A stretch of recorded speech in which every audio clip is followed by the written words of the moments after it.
राज्य आंध्र प्रदेश का तिरुपति बालाजी मंदिर, जिसे दुनिया का सबसे अमीर मंदिर माना जाता है। इस मंदिर में हर महीने 300 से 400 करोड़ रुपए का दान आता है और इस मंदिर की कुल संपत्ति 2.5 लाख करोड़ रुपए है, जो दुनिया के कई देशों के बजट से भी कहीं ज्यादा है।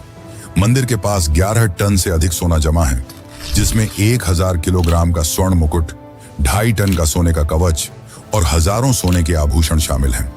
लेकिन इतना ज्यादा संपत्ति होने के बावजूद क्यों यहाँ के भगवान वेंकटेश्वर को कर्ज में डूबा हुआ माना जाता है? यह मंदिर भारत का ऐसा मंदिर है जो अपने अनसुलझे और चौंकाने वाले रहस्यों के लिए प्रसिद्ध है।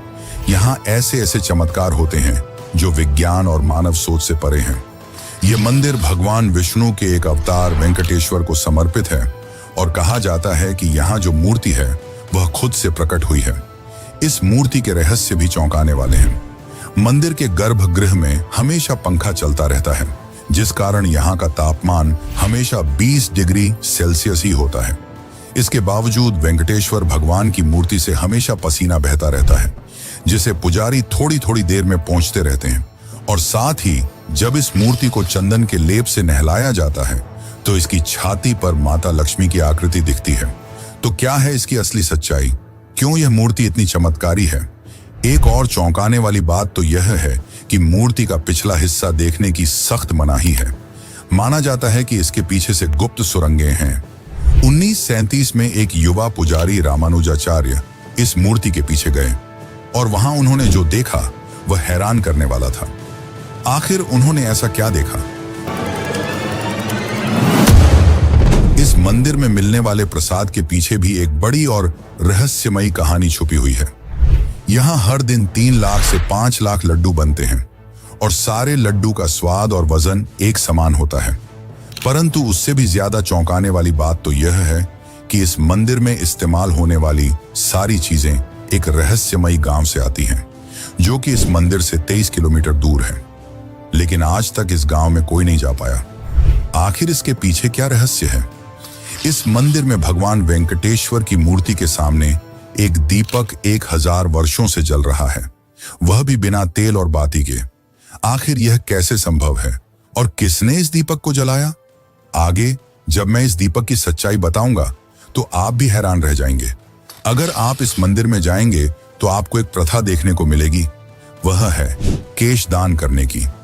इस मंदिर में हर दिन हजारों श्रद्धालु अपने केश दान करते हैं, पर आखिर ऐसा क्यों?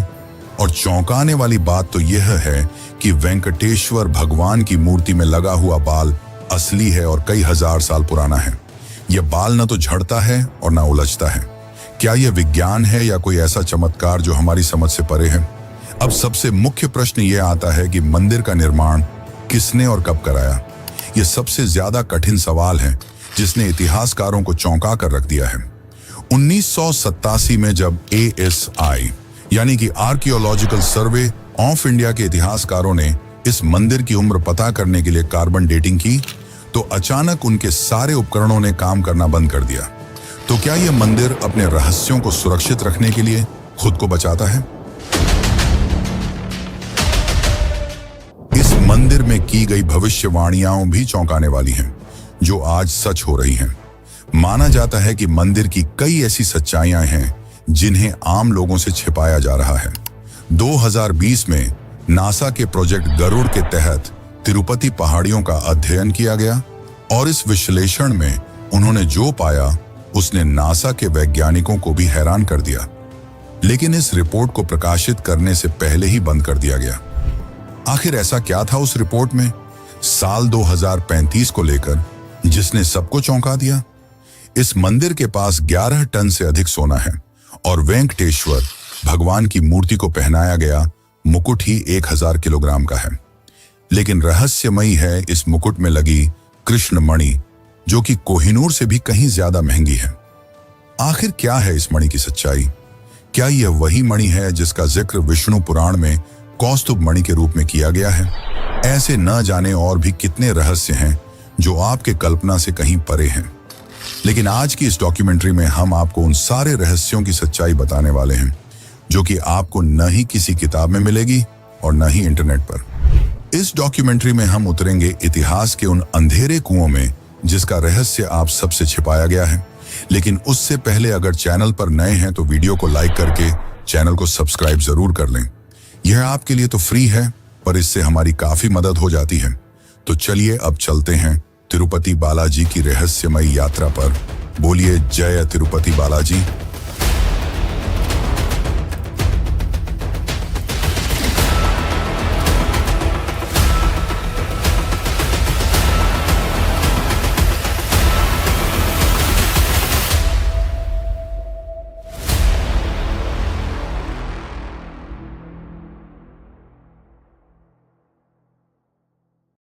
कहा जाता है कि इस मंदिर का निर्माण विजयनगर साम्राज्य के महान शासक कृष्णदेव राय ने करवाया था, पर यह सच नहीं है।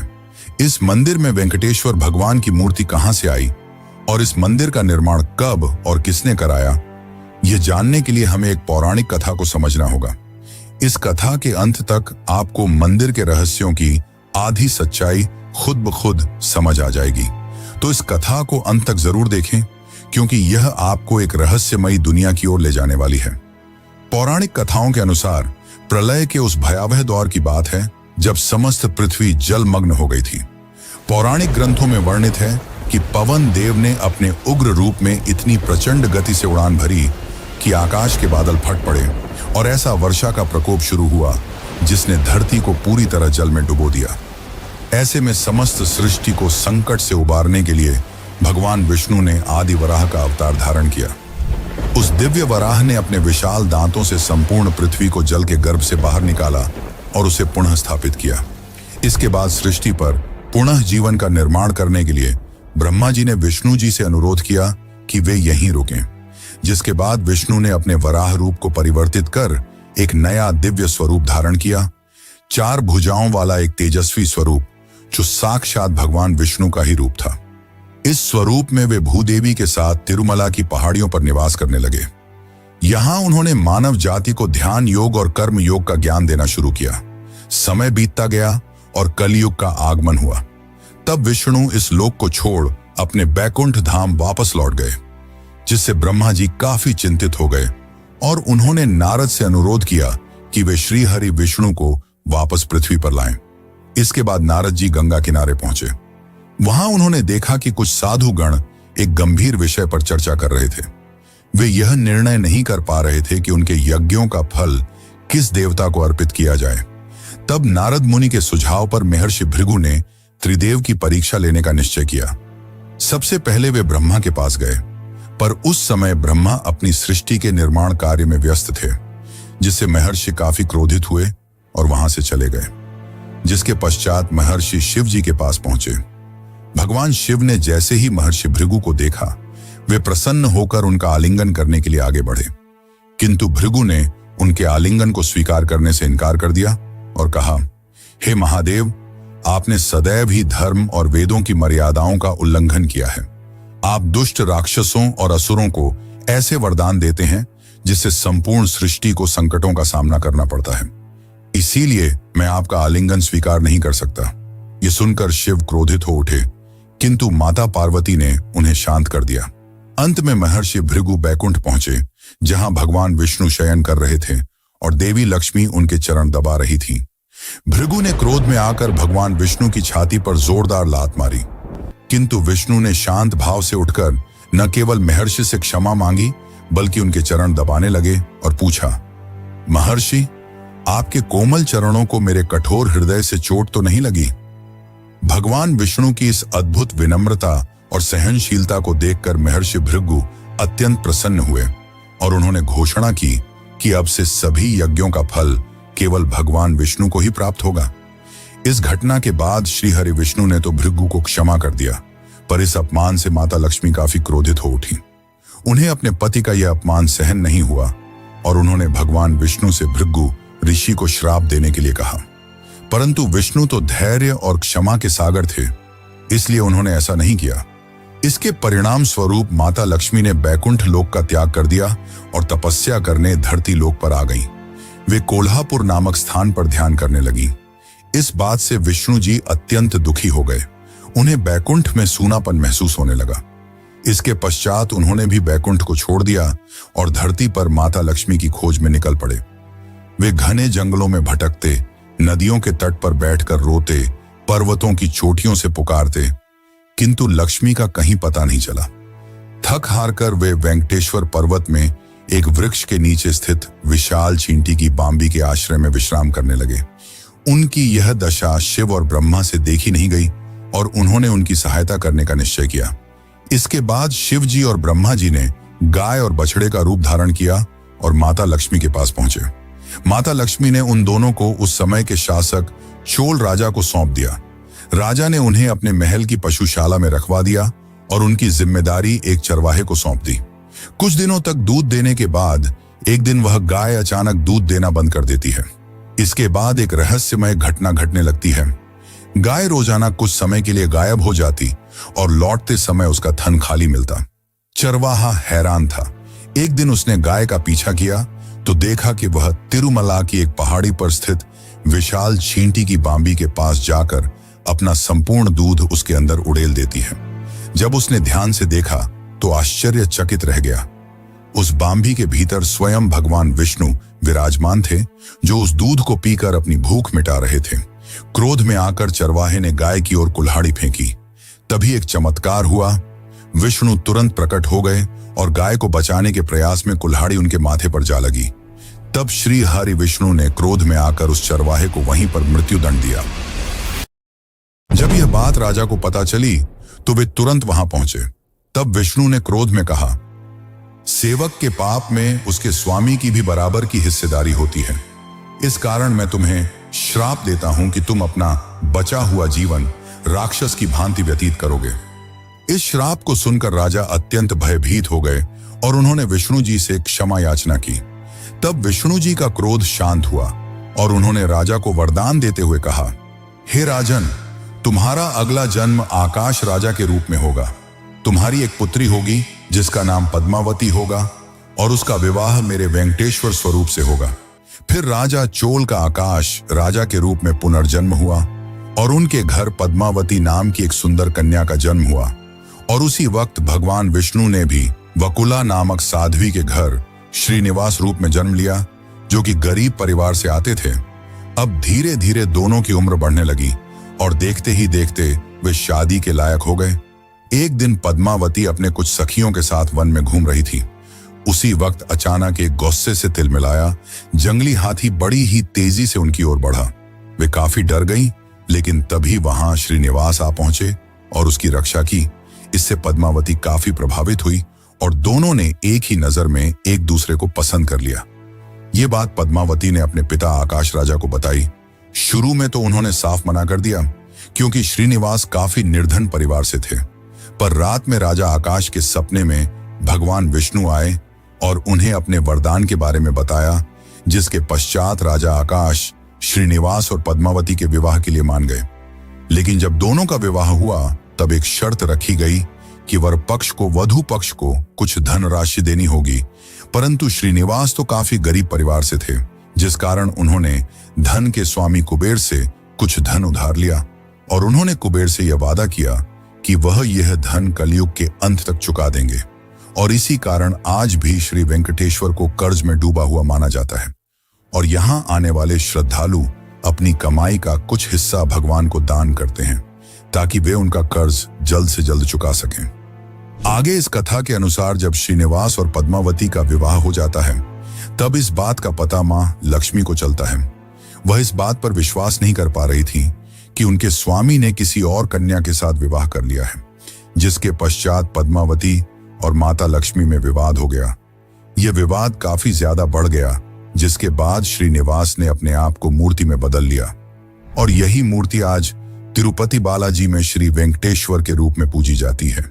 माना जाता है कि अपने पति को मूर्ति में परिवर्तित होता देख माता लक्ष्मी और पद्मावती को अपनी गलती का एहसास हुआ और वे दोनों भी श्रीनिवास की मूर्ति में समा गईं, जिस कारण आज भी जब भगवान वेंकटेश्वर की मूर्ति को स्नान कराया जाता है, तब उनके सीने में माता लक्ष्मी और पद्मावती की छवि दिखती है। और इसी कारण भगवान के स्नान के बाद पुजारी उन्हें नीचे धोती पहनाते हैं और ऊपर के शरीर को साड़ी से सजाया जाता है। ये भगवान विष्णु और माता लक्ष्मी के चमत्कारों का जीवित प्रमाण है। लेकिन मित्रों, क्या आपको पता है कि इस मंदिर का निर्माण किसने और कब करवाया? यह मंदिर का निर्माण एक चर्चा का विषय है। आईआईटी मद्रास ने 2018 में शोध किया, जिसमें पाया गया कि मंदिर की दीवारों में इस्तेमाल हुए पत्थरों के बीच का फासला हमेशा 0.2 इंच रखा गया है। एक ऐसी परिशुद्धता जो आधुनिक लेजर तकनीक के बिना असंभव मानी जाती है, पर आज से हजारों साल पहले इसे संभव किया गया। आखिर इस मंदिर का इतना भव्य और आधुनिक निर्माण किसने कराया? तो चलिए जानते हैं इस मंदिर के निर्माण का असली सच। लेकिन उससे पहले, अगर आपको डॉक्यूमेंट्री अच्छी लग रही है तो इसे लाइक करके चैनल को सब्सक्राइब जरूर कर लें।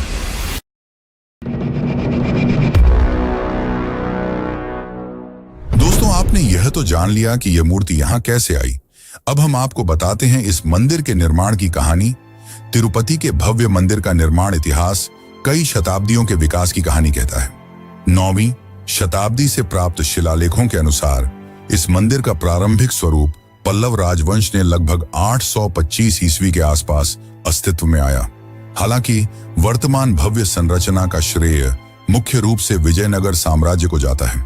इस मंदिर का इतिहास 9वीं शताब्दी में पल्लव राजाओं के शासनकाल से शुरू होता है, जिन्होंने काले ग्रेनाइट पत्थर से मंदिर का प्रारंभिक गर्भगृह बनवाया। चोल राजवंश ने 11वीं शताब्दी में इसका विस्तार किया और 12 गांव मंदिर को दान में दिए। मंदिर को वास्तविक भव्यता मिली विजयनगर साम्राज्य के शासनकाल में। सम्राट कृष्णदेव राय ने 1509 से 1229 के बीच स्वर्ण गोपुरम का निर्माण करवाया और 30 गांव मंदिर को अर्पित किए। मराठा शासक रघुनाथराव पेशवा ने 1750 में चांदी का विशाल सिंहासन दान दिया। ब्रिटिश काल में मंदिर का प्रबंधन महंतों के पास रहा। 1933 में स्थापित टीटीडी आज 300 से अधिक मंदिरों का संचालन करता है। मंदिर परिसर में 1200 से अधिक शिलालेख और ASI द्वारा खोजी गई 10वीं शताब्दी की गुप्त सुरंगें इसके ऐतिहासिक महत्व को प्रमाणित करती हैं। वर्तमान में यह विश्व के सबसे धनी मंदिरों में से एक है, जहां प्रति वर्ष लाखों भक्त दर्शन के लिए आते हैं।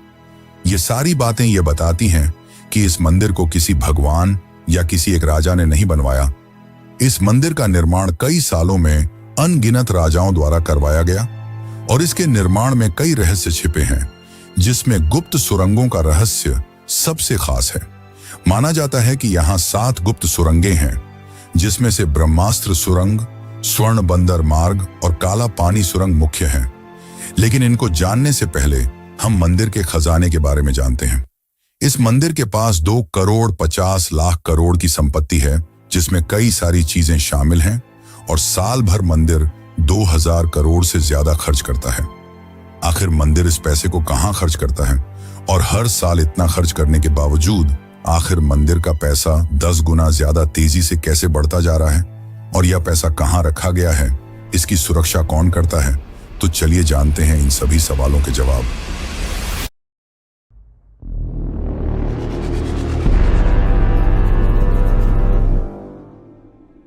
मंदिर की मासिक आय लगभग 300 से 400 करोड़ है, जबकि इसकी सालाना कमाई 5000 करोड़ से ऊपर पहुंच जाती है।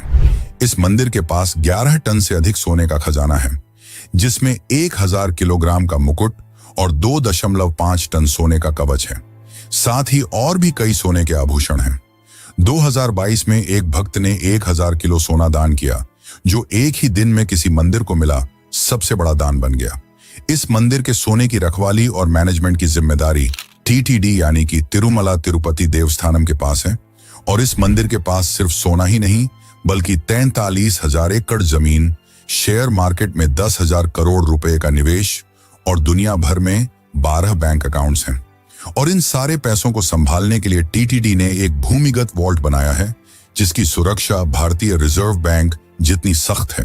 क्या आप जानते हैं कि इस वॉल्ट को खोलने के लिए 3 अलग अलग लोगों की अंगुलियों के निशान चाहिए?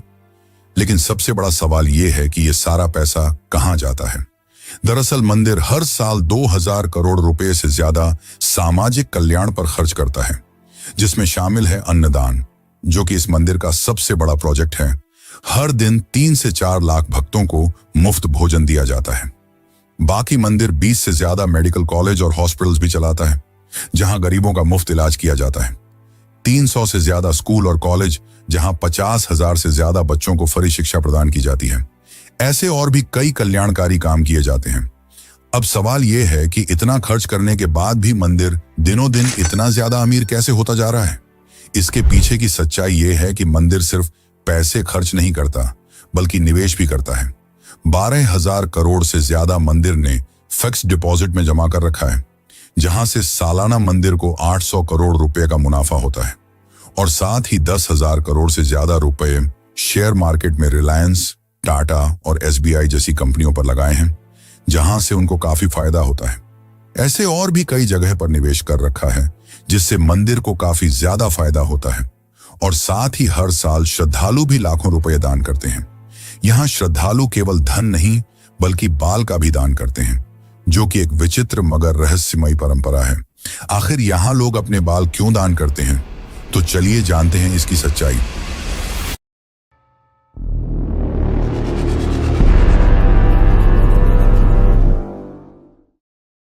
पौराणिक कथाओं के अनुसार जब उस चरवाहे ने भगवान विष्णु के सर पर कुल्हाड़ी मारी, जिससे उनके माथे में गहरी चोट आई और उनके बाल भी कट गए, और जब गंधर्व राजकुमारी नीला देवी ने यह देखा, तो उन्होंने बिना कुछ सोचे समझे अपने लंबे खूबसूरत बाल काटकर विष्णु जी के सर पर जोड़ दिए।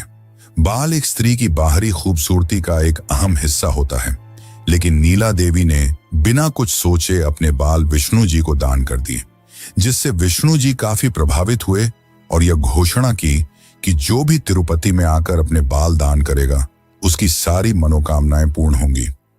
इस कारण वर्ष आज भी बड़ी संख्या में भक्त यहाँ आते हैं और अपने बाल दान करते हैं।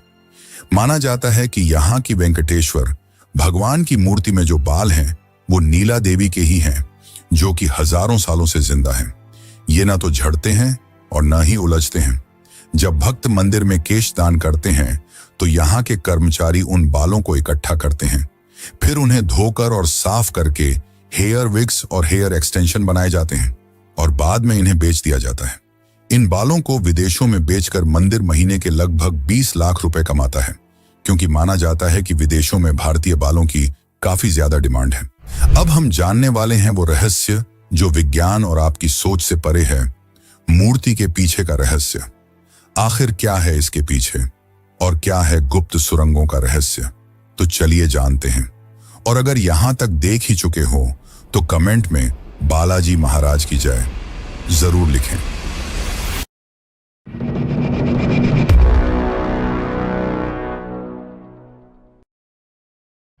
साल 1937 की वो भयावह रात, जब एक युवा पुजारी रामानुजाचार्य ने जिज्ञासावश मूर्ति के पीछे झांकने की कोशिश की। अगले ही दिन उसकी आंखों की रोशनी चली गई और जुबान लकवाग्रस्त हो गई।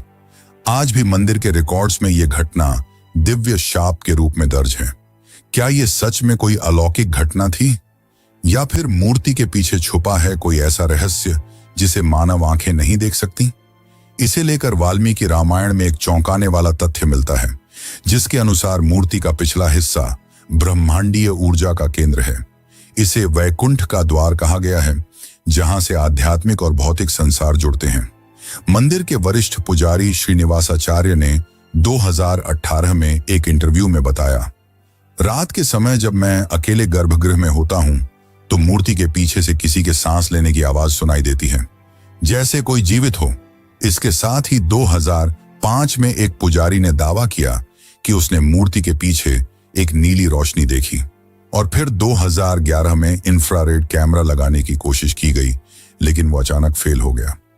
2019 में IIT मद्रास के वैज्ञानिकों ने एक चौंकाने वाला खुलासा किया, जिसके अनुसार मूर्ति का पिछला हिस्सा रेडियो एक्टिव गुण दिखाता है, जिस कारण जब मूर्ति पर लाइट पड़ती है तो वहां अजीब तरंगें गूंजती हैं। पर यह केवल एक थ्योरी है। इसकी असली सच्चाई विज्ञान आज भी नहीं समझ पाया। लेकिन धर्म ग्रंथों के अनुसार यहां दूसरे लोक में जाने के लिए कई गुप्त सुरंगें हैं। जनवरी 2022 रात के 2 बजे जब ASI की एक टीम ने मंदिर के नीचे गुप्त सुरंग का दरवाजा खोला, तो उनके सामने जो हुआ वह आज भी राज का विषय है। जैसे ही उन्होंने अंदर कदम रखा, सभी टॉर्च एक साथ बंद हो गए और उनके रेडियो डिवाइस से एक अजीब सी सिसकी की आवाज आई। अगले ही पल टीम लीडर डॉक्टर रवि ने खुदाई रोकने का आदेश दे दिया। क्या उन्होंने वहां कोई अलौकिक शक्ति देखी थी या फिर कोई ऐसा प्राचीन रहस्य जिसे दबाना जरूरी था? धर्मशास्त्रों के अनुसार यहां 7 सुरंगें हैं, जिसमें से 3 मुख्य हैं। पहली, ब्रह्मास्त्र सुरंग। माना जाता है कि इस सुरंग के अंत में एक ऐसा शक्तिशाली अस्त्र है जिसे इस्तेमाल करने वाला सबसे ज्यादा शक्तिशाली बन जाएगा। 1993 में ब्रिटिश इंजीनियरों ने इसे खोजने की कोशिश भी की थी, लेकिन उस खोज के दौरान 5 इंजीनियर रहस्यमयी रूप से गायब हो गए, जिसके बाद उन्होंने यह खोज रोक दी। दूसरी सुरंग है स्वर्ण बंदर मार्ग। माना जाता है कि विजयनगर साम्राज्य के राजा कृष्णदेव राय ने यहां 500 टन सोना छिपाया था, और जब 2018 में ग्राउंड पेनेट्रेटिंग रडार सर्वे किया गया तो यहां कई अकल्पनीय और अद्भुत धातुएं मिली। अब तीसरी सुरंग, जिसे काला पानी सुरंग कहा जाता है, इसके अंदर एक अज्ञात काले पानी जैसा तरल पदार्थ भरा हुआ है, जिसकी 2001 में सैंपल लिया गया, और जब लैब टेक्नीशियन ने इसकी जांच करने की कोशिश की तो उनकी आंखों की रोशनी चली गई। आखिर ऐसा कैसे हुआ? तिरुपति बालाजी की रहस्यमयी कहानियां यहीं समाप्त नहीं होती। असली चौंकाने वाला रहस्य तो भगवान की मूर्ति से निरंतर बहने वाला पसीना है। मंदिर परिसर में पंखे लगातार चलते रहते हैं, क्योंकि बालाजी की मूर्ति से निरंतर गर्मी निकलती रहती है। इसी कारण मूर्ति हमेशा पसीने से तर रहती है। पुजारी नियमित रूप से मूर्ति को कपड़े से पोंछते रहते हैं, परंतु कुछ ही देर में मूर्ति फिर से पसीने से भीग जाती है। इसके अलावा मूर्ति से समुद्र की लहरों जैसी गूंजती आवाजें सुनाई देती हैं, जिसे भक्त मूर्ति के जीवंत होने का प्रमाण मानते हैं। स्थानीय मान्यता के अनुसार बालाजी के चरणों से वैकुंठ की पवित्र नदी विरजा प्रवाहित होती है। मंदिर परिसर में स्थित भावी कुआं भी इसी नदी से जुड़ा हुआ माना जाता है। ये सभी चमत्कारिक तथ्य भक्तों के विश्वास को और दृढ़ करते हैं कि यहाँ स्वयं भगवान विष्णु निवास करते हैं, जिस कारण तिरुपति को कलयुग का वैकुंठ कहा जाता है। इन सबके अलावा सबसे ज्यादा चौंकाने वाली बात तो यह है कि बालाजी की मूर्ति के सामने हजारों वर्षों से एक दीपक निरंतर जल रहा है, वो भी बिना किसी तेल और बाती के। आखिर इसके पीछे क्या सच्चाई है और क्या है उस अद्भुत गांव का रहस्य जहां से बालाजी मंदिर की सामग्री आती है, लेकिन आज तक उस गांव तक कोई नहीं पहुंच पाया? आखिर ऐसा क्यों? तो चलिए जानते हैं उस रहस्य को जो आपको होश उड़ा देगा।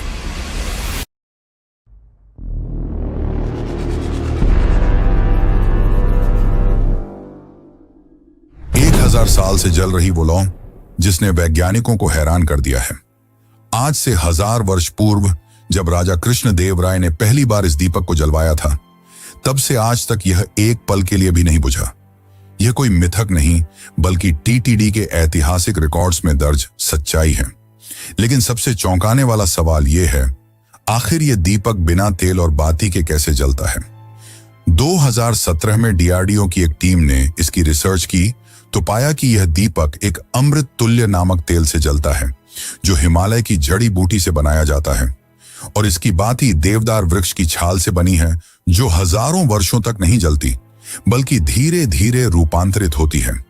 साथ ही वैज्ञानिकों ने बताया कि गर्भगृह की वेंटिलेशन सिस्टम इतनी परफेक्ट है कि हवा का प्रवाह दीपक को हमेशा जलाए रखता है। क्या यह भगवान की लीला है या फिर प्राचीन भारत की कोई दिव्य तकनीक जिसे आज भुला दिया गया है?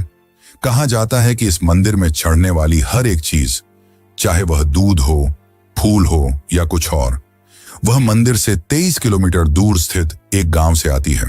लेकिन ना तो आज तक किसी ने इस गांव का नाम सुना है और ना ही इसे कोई ढूंढ पाया है। इस गांव को खोजने का प्रयास बहुत से लोगों ने किया है, लेकिन यह आज तक एक रहस्य ही बना हुआ है। इस मंदिर से जुड़ी कई खतरनाक भविष्यवाणियां हैं जिन्हें नासा ने भी सच माना है। तो आखिर वह भयावह भविष्यवाणी क्या है जिसने नासा को भी चौंका कर रख दिया? लेकिन उससे पहले हम यहां बनने वाले प्रसाद की बात करते हैं, जो आज भी चर्चा का विषय है कि कैसे सभी लड्डुओं का वजन और स्वाद एक जैसा होता है।